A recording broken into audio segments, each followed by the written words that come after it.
Isang mapayapang hapon Pilipinas. Narito na naman ang inyong balerina ng bayan, si Lisa Macuja, na bumabati sa lahat ng nakikinig sa DZRH at sa lahat ng nanonood sa RH-TV, lalong-lalo na sa ating mga alagad ng sining at kultura sa buong bansa.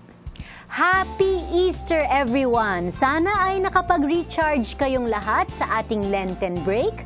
Kaming mga pamilya ay nagpahinga sa Boracay for our annual reunion, and of course it was a truly enjoyable time for all of us dahil kumpleto kami. At higit sa lahat, walang trabaho. Pero ngayon, balik trabaho na tayo sa hapong ito. Kasama natin ang isang napakagaling na photographer na kilala para sa kanyang fashion photography at celebrity portraiture. Isa siya sa mga paboritong photographer ng mga fashion at society magazines.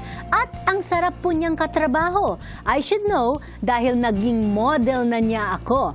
This time, siya naman ang ilagay natin sa harap ng camera. Walang iba kung hindi si Miss Sara Black.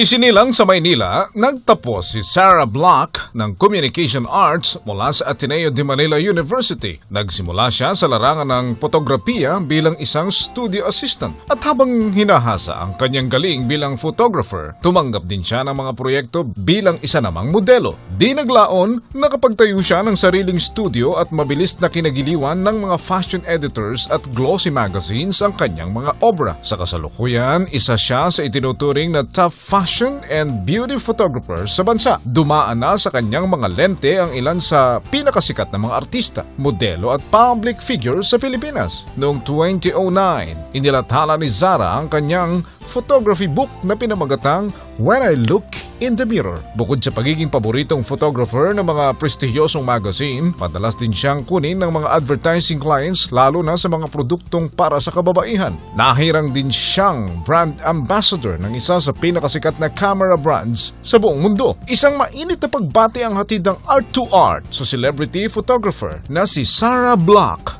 Magandang hapon, Sara, and welcome to Art2art. Thank you, Lisa.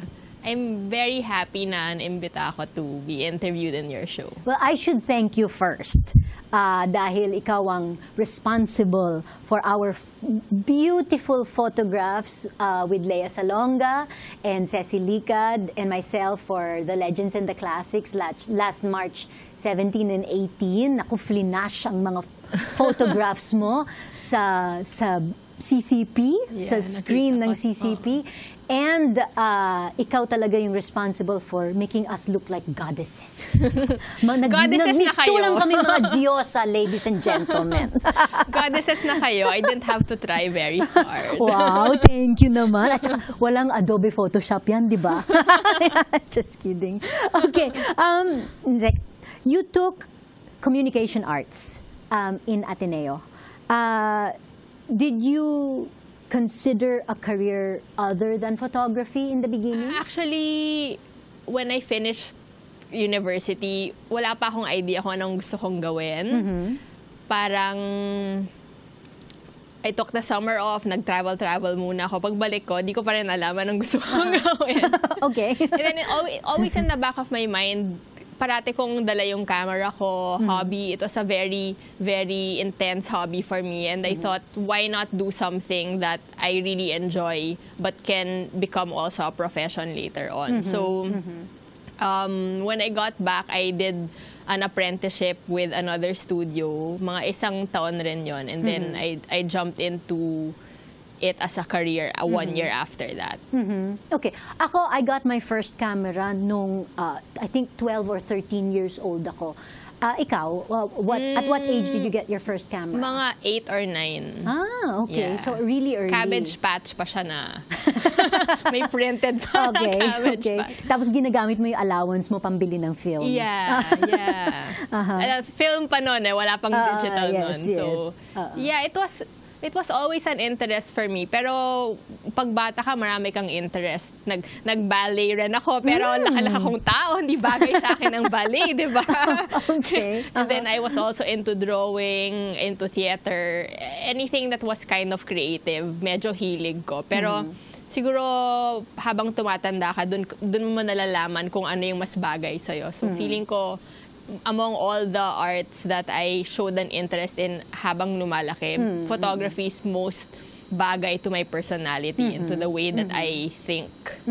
Okay, so pero kilala ka bilang fashion photographer and a photographer for high society.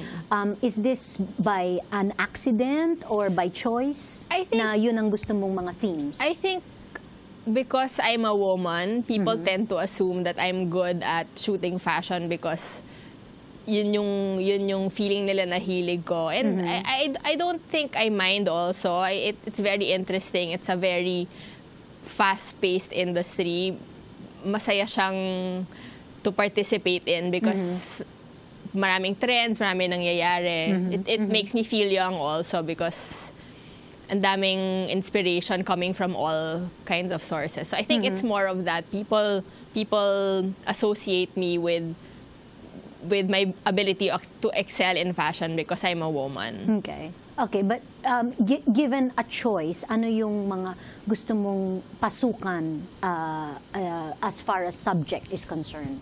Actually, taking portraits of any kind of person really interests me. The first book that I published a couple of years ago, it's called When I Look in the Mirror. Yes, When I Look in the Mirror. Yes, it's basically a compilation of portraits, all of women who have facial imperfections that society would think pangit or hindi maganda. Pero for me, parang yung buhay ng tao nandun na sa mukha eh. Like there was one subject nung bata siya, nakagat siya nung aso, so may scar siya doon sa face niya. So so that's interesting to me eh, how you can grow up and you can become a confident woman having that kind of story in your past. So I think the fashion is there because it's the commercial aspect of me being a photographer. But then anything I think that has to do with human interest or the human spirit, that's what really interests me.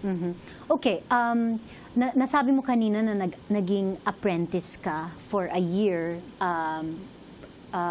So who do you consider your mentors as a photographer? I apprenticed under Pancho Escaler. He was also a celebrity photographer, and he would do advertising as well. But I think there are a lot of pillars of photography. I consider June De Leon also to be kind of a mentor because I can always go to him for advice or anything. Okay. You were a model. Do you still model? No more. more, Yeah, really? it was kind of a happy accident, I guess. While I was I was studying to be a photographer. Meron nag-o-offer na, gusto mo mag-model. Siyempre, same industry, di ba? Tapos, parang ayoko muna kasi shy. Kung maniwala ka or whatever, shy talaga ako nun. Nakakatamad. Pero when I found out, malaki pala yung binabayad. Okay. Imagine one TV commercial. You wouldn't, if you had to work for a job in a whole year, magkano lang yung kikitain mo. Pero one commercial, smile ka lang. And then, ang laki ng binabayad. So sabi ko, okay, gagawin ko to seriously. Peperahan ko siya. At pag nakuha ko na yung capital ko to invest in my business, then I'm done na. That's it. So, it was it. Pero no regrets because I learned also a lot being behind the camera. I think it helped me kung paano ko minomotivate yung subjects ko. Ano yung mga buttons na ipupush ko para mapalabas ko yung gusto kong mangyari doon sa picture. So. Okay. So, what characterizes a Sara Black photograph? I think all my photographs show the way that I perceive life. I think life is beautiful, and I think that it's really such a blessing. It's a miracle. So I try to portray things in the most perfect way that I can. There, basically, it's very beautiful and soft and feminine. That's what I would say. That's true. I really felt beautiful in your photographs. Mga kaibigan, marami pa po tayong pag-uusapan kasama ang top fashion photographer na si Sara Black. Dito pa rin sa Art2art, magbabalik po kami pagkatapos na ilang paalala.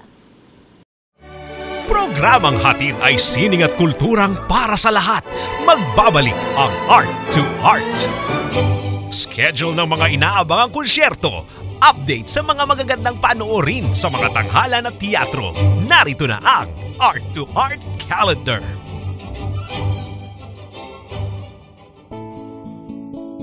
Narito ang ating arts calendar sa pelikula bilang pagtanda sa ika-70 anibersaryo ng Fall of Bataan. Inihahandog ng Lopez Memorial Museum at ng Ortigas Foundation Library ang Manila premiere ng American documentary na Forgotten Soldiers. Ito'y gaganapin sa April 10 alas 7 ng gabi sa Teatrino Promenade, Green Hills Shopping Center, San Juan City. Kabilang sa documentary ang vintage footage ng mga Philippine Scouts at interview sa mga veteranong nabuhay matapos ang digmaan. Para sa karagdagang impormasyon, tumawag sa 631-1231 Local 228. Sa sining biswal, magkakaroon ng costume exhibit at fashion show kaugnay ng Aliwan Fiesta Street Dance Festival. Ang palabas ay gaganapin sa April 12 sa Cultural Center of the Philippines. Tampok sa costume at photo exhibit na magbubukas alas 5:30 ng hapon sa CCP Little Theater Lobby ang kalahok na 21 grupo mula sa iba't ibang rehiyon ng bansa. Pagdating ng alas 6, tampok naman ng 21 festival queens sa fashion show na gaganapin sa Liwasang ASEAN o CCP ASEAN Park. Makikita sa palabas ang samut-saring mga materyales na ginamit upang mabuo ang suot ng mga kalahok. Susundan ito ng isang talent show at competition ng mga festival queens alas 7 ng gabi. 6 na exhibit naman ang kasalukuyang ginaganap sa Nineve Art Space sa Laguna, kabilang na ang Tagpuan, Taal, kung saan tampok ang mga obra ni na Charlie Co, Imelda Cahipe Endaya, Alfredo Esquilio Jr., Brenda Fajardo, Emmanuel Garibay, Renato Habulan, Don Salubayba, JP Samson at iba pang CCP 13 Artists Awardees. Ang iba pang mga exhibits ay ang translasyon ng magkakapatid na Samson na sina Gerson, Julius, Pogs at JP, Kinatao ni Geminique Real at Brave Singh, 2012 ni Elmer Roslin, A Baby Changes Everything ni Babette Lolarga, Doon Po Sa Amin ni Bernard Vista at Encuentro, mga bagong obra ng 7 batang artista. Curator ng mga naturang exhibit si Soler Quizon. Ang Nineve Art Space ay matatagpuan sa number 2452 First Avenue, Barangay San Pablo Sur, Villa Silangan Subdivision, Santa Cruz, Laguna. Para sa karagdagang impormasyon, tumawag sa area code 6349, telephone number 501-6617 o mag-email sa mcvien96@gmail.com. Usapang sining at kultura para sa lahat. Kasama ang balerina ng bayan, si Lisa Macuja. Art2art. Kasama pa rin po natin ang fashion and celebrity photographer na si Sara Black. Sara, kapag naging professional photographer ka na, photography as a hobby now becomes a business. Parang ako nung dancer lang ako. I was just focused on my art. Now as artistic director, I also have to focus on the budget, on business, on bottom lines. Okay. So kahit ngayon na artist ka, you still have to balance. Negosyo pa rin to, di ba? So how do you prepare for this? How do you do this? To be honest, wala akong background sa business. Wala akong course na tinig sa college about business. Walang accounting ni ano. Okay. It's more of, I'm just swerte siguro na yung intuition ko is very aligned with being able to make money somehow. I don't really put too much stress on the business aspect. Normally, when I do a project, because gusto ko siyang gawin, parang it interests me. So do you manage your business yourself? Well, I have staff that help me, but then most of the work, I do it myself. But I think also the marketing side of it, or like having to sell myself, that's taken care of because nag-shoot ako sa mga magazine. Yun nga, I shoot mga high-profile people, so nare-recommend ako sa ibang tao. So, I don't put too much emphasis on the business part. I just let it flow naturally and focus on making a good picture instead. Okay, so tumatanggap ka din ng mga projects na if you want to do it, you will do it, maski na low pay siya. I think lahat naman ng artists ganon eh. You need something to feed yourself also. Hindi lang yung parang peperahan mo lang lahat, di ba? In a perfect world, hindi talaga. True. So would you say na ang photography industry is still male-dominated? Mas maraming pumapasok na babae nowadays. You can see more young photographers even at events that are female. Pero siguro I would say at the higher rank, they're really just still a handful. But I think it's changing. In all, lahat naman ng industriya, kahit sa politics, sa cooking, lahat. I mean, lahat ng industries, there's more women coming into different professional fields. So, we're getting there.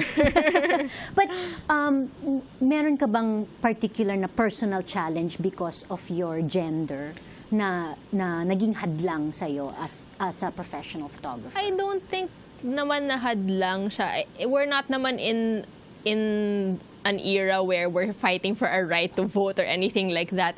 People are generally already open to working with women. It's more siguro of a shock lang that syempre in business it's really more male dominated. So when I'm photographing, let's say a high profile businessman, they're like, "Where's the photographer?" And I'm like, ako yun.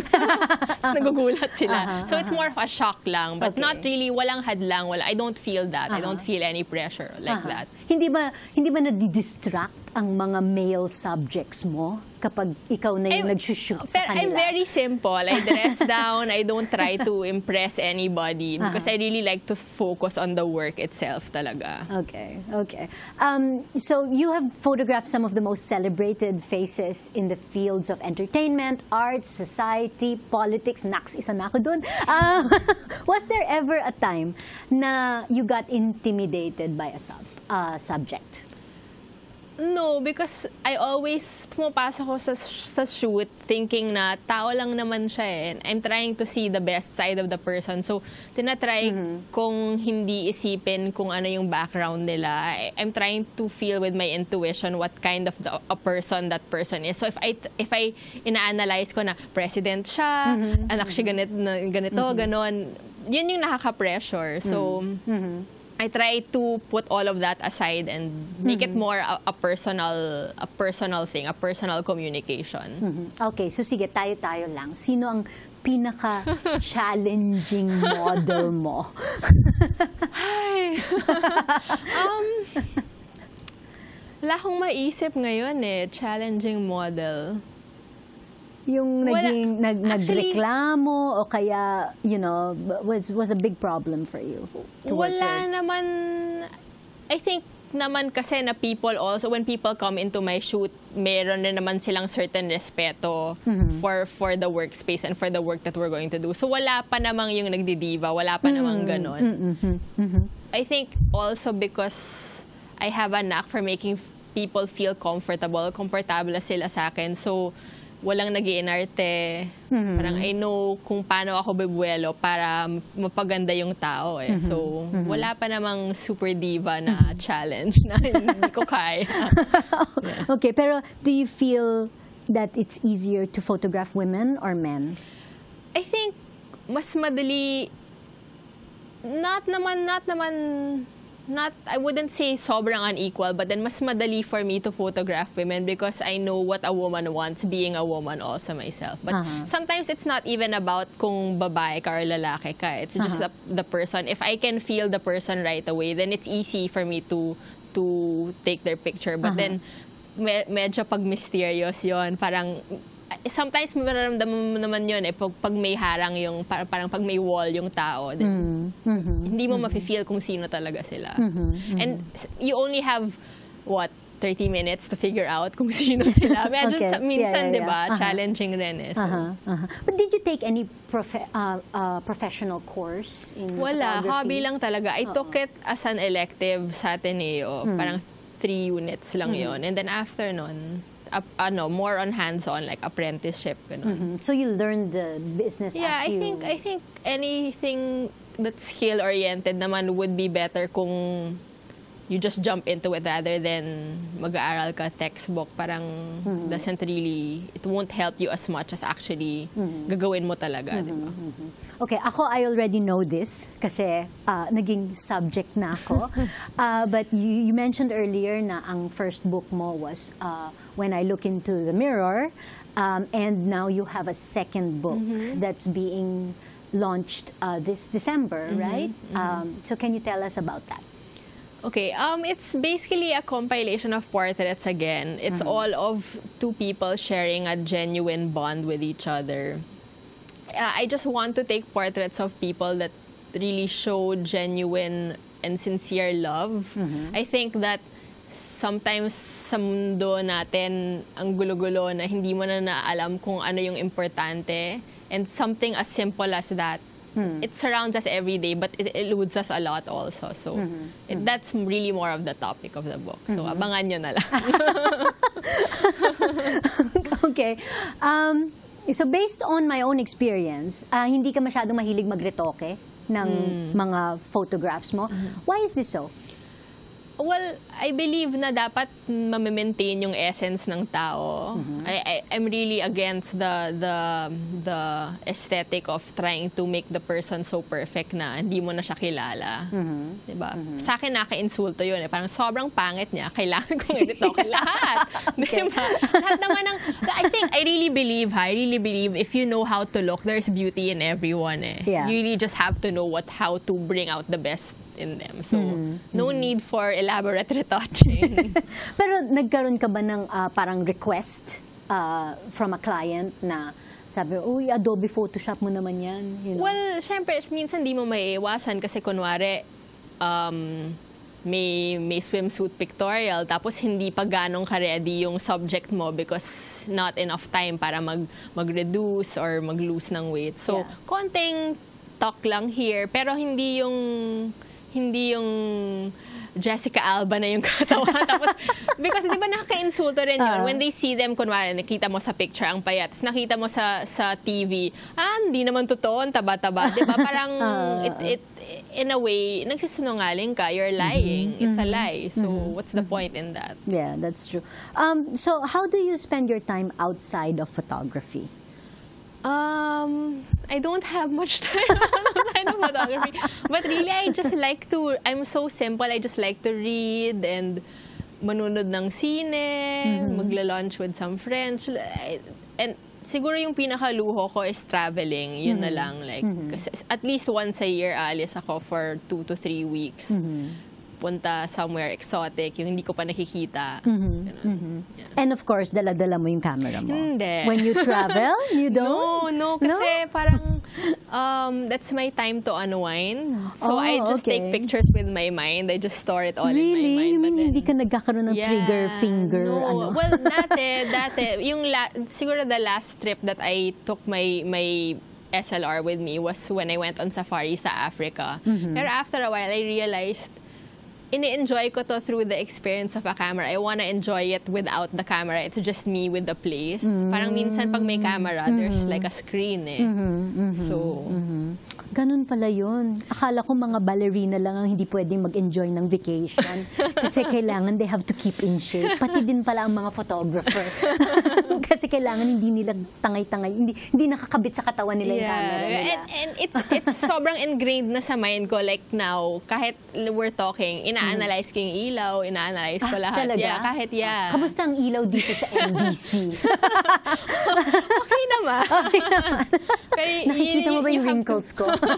You have to know kasi when to turn off so that you can recharge. Because yung creativity mo, nasa stifle rin ng overstimulation So you have to know, shut down para maka-start up again. Okay. Well, unlimited budget, what would be your dream project? Oh my gosh, wow.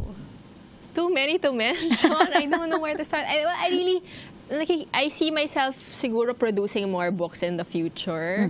More of that. And I don't know, maybe fashion-wise, siguro a shoot in Antarctica, hindi ko alam, somewhere exotic, the Gobi Desert. Yeah. Parang mahirap atang fashion at saka Antarctica. Ayun na nga challenge, di ba? Sa bagay. Do you ever turn down clients? Siguro, it's more of scheduling. Minsan, nagkakataon lang na everyone wants to shoot on, let's say like this week leading up to Holy Week.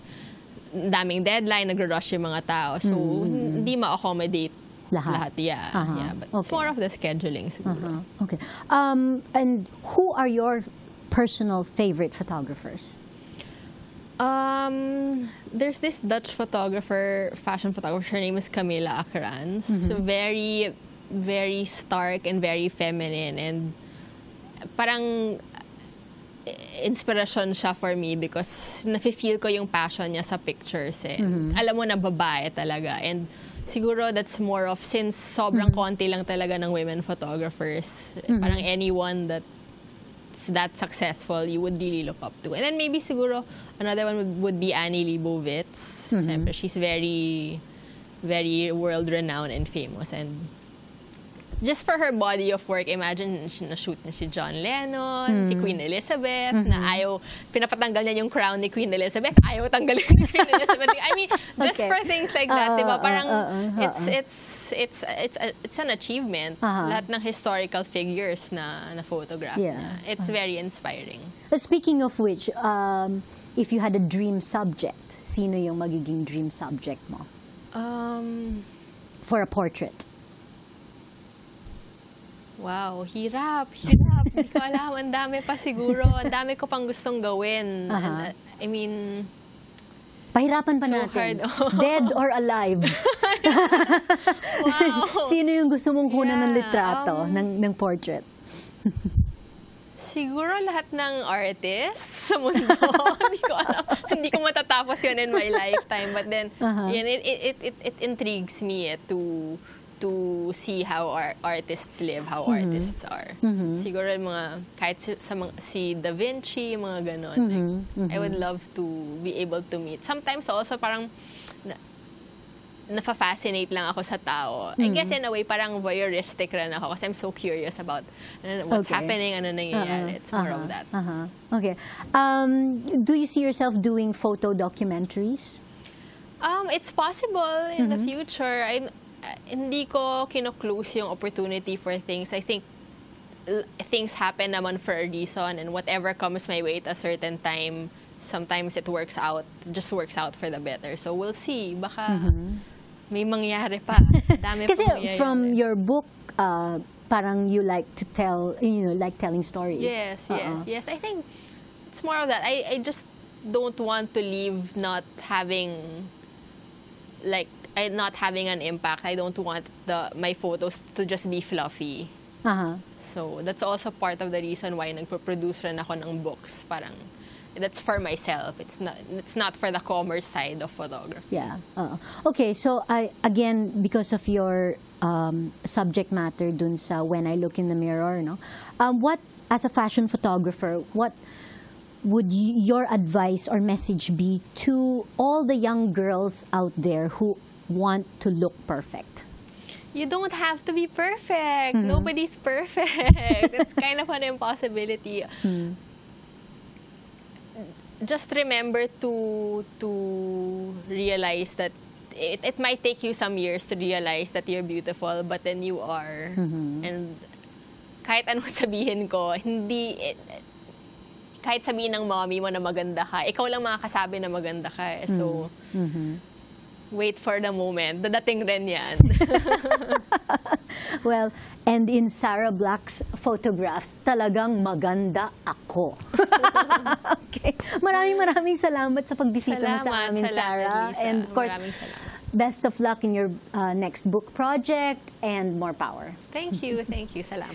Mga kaibigan, samahan ninyo kami ulit sa susunod na linggo, alas 3:30 ng hapon, dito lamang sa Art2art. Ito po si Lisa Macuja, nagpupugay sa artistang Pilipino at sa lahat ng Pilipinong nagmamahal sa bayan.